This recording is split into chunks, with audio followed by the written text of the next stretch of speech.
Solomon Reeves was 43 years old, a licensed general contractor who had spent 17 years in the business of turning raw land and empty permits into things people lived inside. He did not advertise. He did not have a website.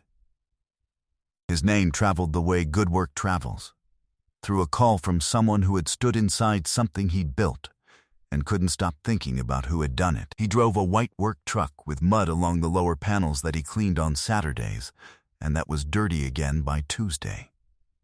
His hands were the hands of a man who had never outsourced the parts he could do himself. On a Saturday morning in early April, his wife Nadine showed up at a gathering at her sister's house and spent 45 minutes describing, in detail, the new mansion her boyfriend had bought her on the north side of the city. She named the neighborhood. She described the stone fade. She mentioned the custom millwork in the entry hall. She said it was the kind of place a man builds for a woman when he understands what she deserves. She had not known Solomon would hear about it before the afternoon was over. She had not known something else, either. Something she would not understand until a morning 9 weeks later, when a name appeared on a document that stopped her mid-sentence and did not let her finish it. Before we go any further, drop a comment letting us know where in the world you're watching from, and subscribe, because tomorrow's story is one you won't want to miss. The job site was already running when Solomon arrived at 6:34 that Saturday morning, 2 hours before Nadine had gotten into her car for her sister's house. He had 4 active projects that spring. The one on Laurel Crest Drive was the one he thought about most, not because it was the largest, though it was, and not because the budget was significant, though at $1. $4 million in contracted work, it was the largest single build of his career. He thought about it because of the land. The lot sat on a ridge with a natural drainage pattern that most contractors would have fought against. He had designed the foundation to work with it, channeling runoff through a French drain system he had engineered himself over 4 evenings at his kitchen table. Graph paper and a pencil. The kind of work that didn't show in any photograph of the finished house, but that would protect the structure for 40 years. He had spent 17 years building things that outlasted the people who hired him. His marriage to Nadine had lasted 11 of those years. For the first 7, it had been steady, not loud or demonstrative, but solid in the way that things are solid when they are built correctly. She was quick and social, where he was quiet and methodical. He had always understood that she needed more room to breathe than he did. The 8th year was when she began making a particular kind of comment about other couples, about houses she'd seen, about the fact that contractors didn't make the kind of money that people thought they made. He noted those observations the way he noted early signs of settlement in a foundation, not with alarm, with attention. 5 years earlier, she had mentioned, not seriously, that she had always wanted a sunroom, glass on 3 sides, facing east, morning light coming in with her coffee. He had not said anything at the time. He had spent the following 6 weeks drawing the plans himself, pulling the permit under his license, and building the addition across 3 weekends in October while she was at her mother's. He called her home on a Sunday evening. She walked into it and put her hand over her mouth. He had thought, then, that she understood what kind of man she had married. He would trace everything that followed back to the Saturday in April, the morning on the job site when his foreman Desmond walked up at 9:45 with a look on his face that had nothing to do with materials or weather. The light that morning was the flat white light of an overcast April sky, the kind that makes a job site look colorless and precise, every detail visible without shadow. Desmond was a man of few words by nature, which was one of the reasons Solomon had worked with him for 9 years. When Desmond had something to say, it was worth hearing. "My wife was at Keisha's thing this morning," he said. "Your wife was there." Solomon looked at him. She was talking about a house on Laurel Crest. Solomon went still. He did not move toward Desmond. He did not ask the name yet. He let Desmond finish. She said her boyfriend bought it for her. Described it pretty well. Stone front, custom entry. Said it was the kind of place a real man builds for the woman he loves. Desmond paused. He looked at Solomon with the directness of a man who understood what he was handing over. She mentioned the neighborhood. She was specific about the street. Solomon looked out across the site. His crew was setting forms on the east wing, 30 yards away. He could hear the rhythm of it, the sound of work proceeding correctly, on schedule, as designed. He said, "Laurel Crest Drive." Desmond said yes. Solomon said nothing for 11 seconds. He picked up his coffee thermos from the tailgate of the truck. He unscrewed the lid. He poured a cup. He drank it. He thought about the stone fade he had spent 4 days sourcing. Quarried limestone from a supplier in Pennsylvania, $7 per square foot above the original spec, because the client had upgraded mid-design. He thought about the millwork in the entry hall. White oak, custom routed, installed by a Finnish carpenter named Earl, who had been doing this for 31 years, and who talked about wood the way other people talked about family. He thought about the French drain under the east foundation. Nobody would ever see it. Nobody would ever think to mention it at a gathering while describing a house they were calling their own. He said, "All right." He set the cup back on the thermos. He put the thermos on the tailgate. He walked back to the east wing and spent the next 4 hours doing exactly what he had come to do. He did not call her. He did not go home early. He drove home at 5:15, came in through the side door, and sat at the kitchen table. She came in at 6:48. She was wearing the earrings he had given her for her birthday 3 years ago. She said dinner smelt good. She asked how the site went. He looked at her. He said, "Fine." He put his plate in the sink. He went to bed. He lay on his back in the dark and looked at the ceiling and thought about sequencing, about the specific order in which things needed to happen, because order was everything, and the man who moved before he was ready did not build anything that stood. 3 years before any of this, Solomon had won the Laurel Crest Commission in a way he hadn't expected. The client was a man named Harold Ashby, 58, retired from a regional banking group. The kind of money that had been accumulated slowly and carefully over decades. He had been referred to Solomon by a couple in the Westfield district whose kitchen addition Solomon had done 4 years prior. Ashby had called on a Wednesday, described what he wanted, and asked how Solomon operated. Solomon had told him, no change orders without written documentation, no substitutions without client sign-off, no timeline promises he hadn't personally reviewed the sequencing on. He charged with the work cost, plus a margin he could explain line by line. Ashby had been quiet on the phone for a moment. Then he'd said, "That's the first honest answer I've gotten from a contractor in this city." They had met the following week. Ashby had unrolled the architectural drawings on a folding table in the empty lot on Laurel Crest Drive, and Solomon had spent 40 minutes walking the land before he said a single thing about the plans. He had crouched near the east edge, pressed 2 fingers into the soil, and stood up. "Your drainage pattern runs east to northeast," Solomon had said. "The architect has the footprint fighting it. I'd rotate the rear section 11 degrees. You lose 2 feet of yard depth. You gain a foundation that won't give you problems in 20 years. Ashby had looked at him for a long moment. "Draw it up," he'd said. The commission was the largest Solomon had signed. He had kept it to himself, professionally. He was not a man who announced things before they were built. Nadine knew he had a large project on Laurel Crest. She did not know the scale. She had not asked. She had been, by that point, coming home later on Thursdays. He had noticed.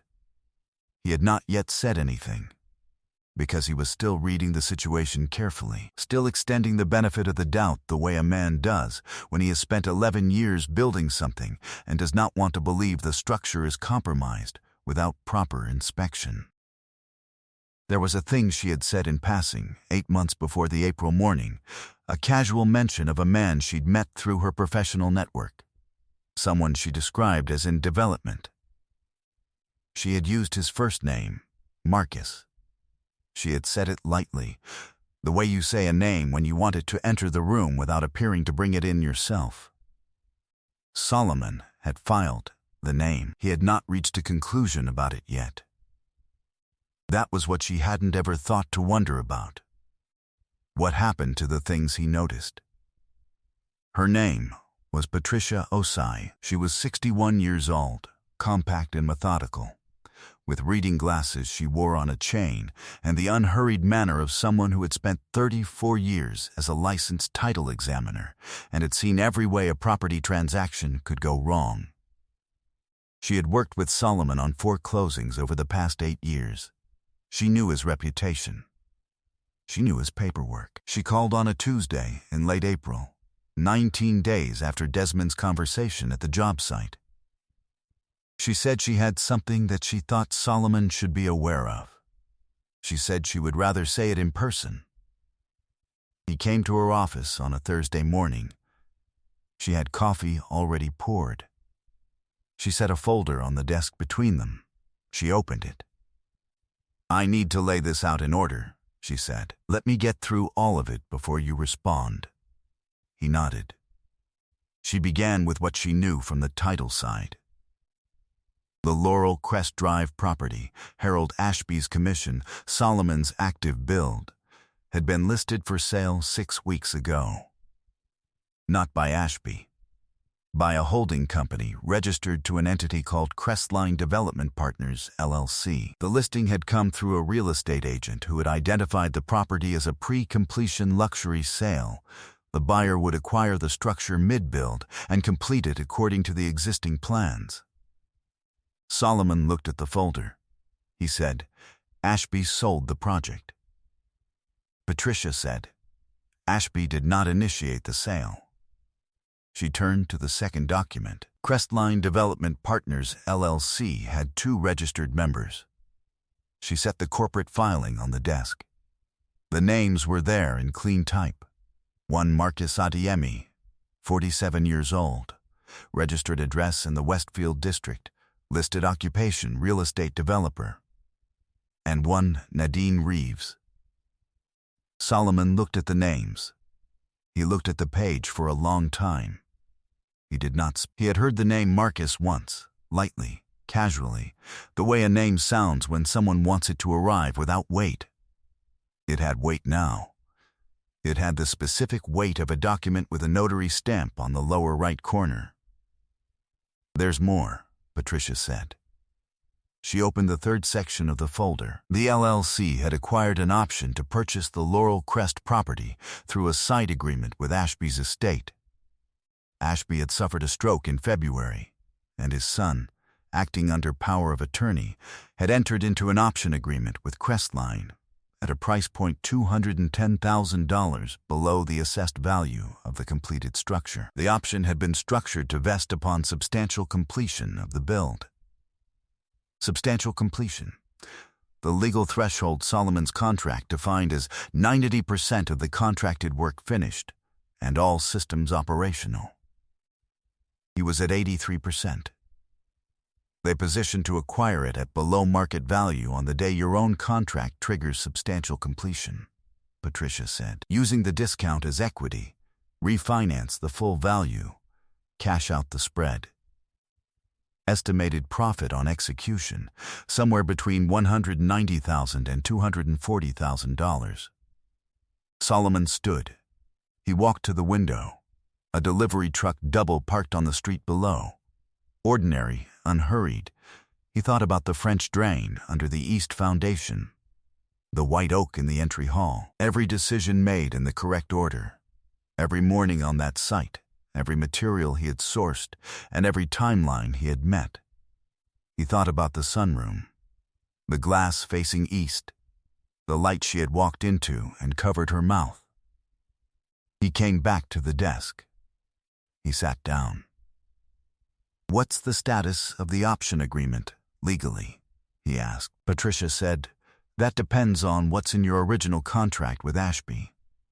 Specifically, your mechanic's lien rights and any subordination language." "There's no subordination language," Solomon said. "I don't sign subordination clauses." Patricia looked at him over her reading glasses. "Then you have a lien position that predates the option by 14 months. He said. "All right." He picked up his thermos from beside the chair. He stood. He thanked her. He walked to the door. He stopped. He turned back. "How long have you been sitting on this?" "Since I saw the LLC filing," she said. 3 weeks. I was waiting until you were ready to hear it in full." He looked at her for a moment. "I'll need a copy of everything in that folder," he said. She had already printed 2 sets. He walked back to the truck. He sat in the driver's seat for 4 minutes without starting the engine. Then he started it. He drove to the site. He walked the property for an hour, the full perimeter, every room, every system. He was reading it the way he read every structure he had built, not as a finished thing, but as a sequence of decisions made in the correct order. He crouched at the east foundation. He pressed 2 fingers into the soil near the drain access point. Dry, functioning, exactly as designed. He could see the whole structure of it now. Not the house, the scheme. Where the option had been positioned.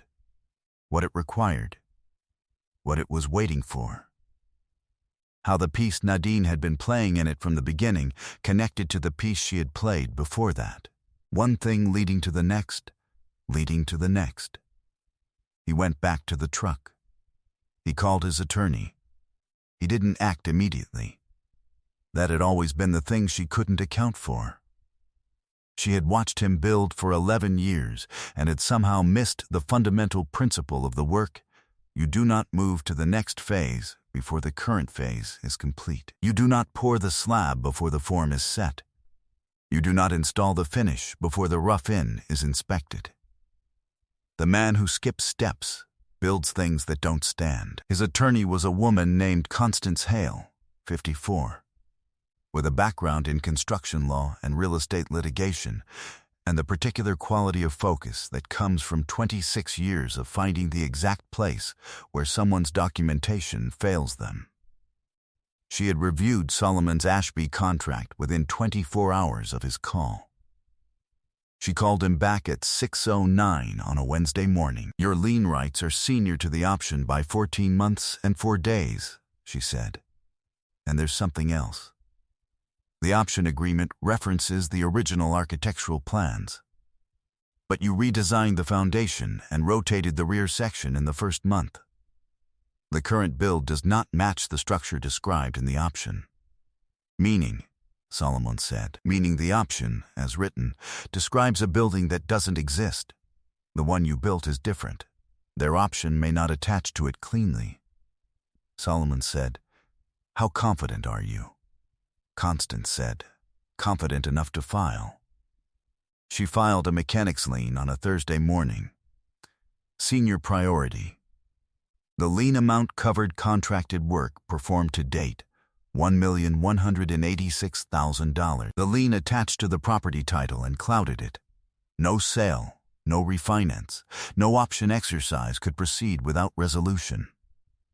The option Crestline had been holding became, on the day of filing, a document attached to a property it could not legally transfer. She also filed a notice of claim against Crestline Development Partners, LLC, and its 2 members, Marcus Adeyemi and Nadine Reeves, for tortious interference with contract. The claim alleged that the option agreement had been structured with knowledge of Solomon's existing contract and with intent to time the acquisition to leverage his own completed work without compensating him for it. Marcus called Solomon the following Tuesday. His voice was measured in the way that voices are measured when the person behind them is trying to determine how much the other party knows. "I think there may have been some confusion about the property transaction," Marcus said. "I'd like to meet and clear some things up." Solomon said, "My attorney's office will be in touch about scheduling." He ended the call. He set his phone on the tailgate of the truck. He picked up his thermos. He poured a cup. He finished it. Nadine sent a text that evening. It said, "Can we talk? I think this has gotten out of hand." He read it once. He set the phone face down on the kitchen counter. He went to bed. Constance called 3 days later with a meeting time. She said Crestline's attorney had requested it. She said his tone on the call had been a man trying to find the dimensions of a problem before committing to a position. "They don't know what you know yet," she said. "They will," Solomon said. "They will," she agreed. She said she thinks this is going to be manageable. He looked out the window.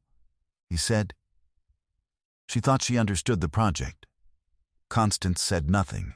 She scheduled the meeting. Solomon reached the conference room 22 minutes before anyone was expected. He preferred the room empty first, the same way he preferred a site before the crew arrived, when you could still see the structure clearly without the activity in the way. The room was on the 6th floor of a building downtown. Long table, neutral walls, one window showing the city in flat morning light. The kind of stillness a room holds when the people who are about to use it haven't arrived yet. Constance arrived at 9:02. She had 2 associates with her and a banker's box of documents. She set up with the quiet efficiency of a team that had done its work and was not nervous about the presentation of it. The documents were tabbed and organized. Nothing was visible on the table that hadn't been placed there with purpose. Marcus Adeyemi came in at 9:17. He was well-dressed in the way that people are well-dressed when they want a room to read confidence first and details later. He had his attorney, a man named Croft, beside him. And he had Nadine. She came in last. She was wearing a coat Solomon recognized, charcoal, belted, the one she had bought on their 3rd anniversary trip. He noted that. He noted it the way he noted everything, without comment, without expression, with the full attention of someone who understood that details carry information. She looked at him once across the table. He held her gaze for 2 seconds. Then he looked at Constance. Croft opened with a settlement proposal, a structured buy out of Solomon's lien position at 70 cents on the dollar, framed as a fair resolution that would allow the project to proceed. Constance let him finish. Then she opened the first folder. "Before we respond to any proposal," she said, "there are several matters of record that need to be in the room." The first document was the mechanic's lien filing. She walked through it precisely. The filing date, the priority position, the attached dollar amount. She set it in the center of the table. "The lien predates the option agreement by 14 months, she said. "No transfer, refinancing, or option exercise can proceed without full satisfaction of this claim. That is not a negotiating position. That is a title condition." Croft looked at the document. He looked at it for a while. The second document was the architectural comparison. The original plans referenced in the option agreement, set beside the modified plans Solomon had filed with the county. Constance walked through the divergence, the foundation rotation, the drainage system, the structural redesign of the east wing. The option agreement, as written, references a structure that no longer exists in its original specification, she said. The property as built is materially different from the property described in the option. We have filed a motion requesting judicial determination of whether the option attaches to the constructed property at all. That motion is pending. Marcus's attorney had put his pen down. He was reading the comparison document with the expression of someone recalculating. The third document was the tortious interference claim. Constance did not editorialize. She named the parties, the allegations, and the remedies sought. She placed it on the table and allowed a moment of silence. The room was quiet for 17 seconds. Solomon counted them. Nadine was looking at the table, not at the documents, at the table itself, the flat surface of it, the way a person looks at something neutral when they are trying not to look at anything real. Croft leaned toward Marcus and spoke quietly. Marcus did not respond for a moment. When he did, it was brief. Croft looked up. "We'll need time to review." "Of course," Constance said. Solomon stood. He buttoned his jacket. He shook Constance's hand. He walked toward the door. He stopped at the threshold. He turned. He looked at Nadine directly, not at Croft, not at Marcus, at Nadine. The woman who had stood in a glass-walled sunroom 11 years ago with her hand over her mouth and light coming in from the east. He said it quietly. Just for her. "You told people a real man builds things for the woman he loves." A pause. One beat. "You were right." He turned. He walked out. He did not look back. It didn't come apart in a single week. The option agreement, without the ability to attach cleanly to the constructed property, became the subject of a 3-month legal determination. During that period, the Laurel Crest property sat in title limbo, unsellable, unrefinanceable, and generating carrying costs that Crestline had not budgeted for, because Crestline had been built on the assumption that the scheme would execute cleanly. It had not. Marcus Adeyemi's working capital was committed to the project in ways that could not easily be unwound. The carrying costs mounted against a property that was not generating revenue. He made 2 settlement offers. Both were below lien value. Constance declined both. The court ruled on the option attachment question 11 weeks after the filing. The ruling held that the option, as written, did not attach to the as-built structure without a written modification agreement, a modification that had never been executed. The option was effectively void against the constructed property. Crestline dissolved 14 months after its formation. Marcus Adeyemi's name appeared in a subsequent city planning review for a different development application. It was denied. The board citing a pattern of incomplete disclosures in prior filings. Nadine's attorney negotiated the divorce settlement independently, separated from the civil matter. She received her share of the marital assets, the house, the car, a modest investment account. She did not receive any interest in Crestline, because Crestline had nothing left to receive. She was carrying what she had decided to carry. Not loudly, just steadily, the way a weight that cannot be put down is carried.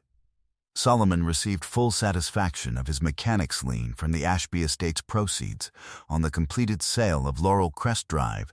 The property eventually sold to a buyer who paid fair market value, which was $218,000 above the price Crestline's option had been designed to capture. The full contracted amount, $1,186,000. He had 2 projects running by June, 3 by October. A 4th beginning to take shape in a conversation with a developer referred to him by the same man who had sent Harold Ashby. His name was on the permits. It had always been on those things. Most people had just never looked at the paperwork.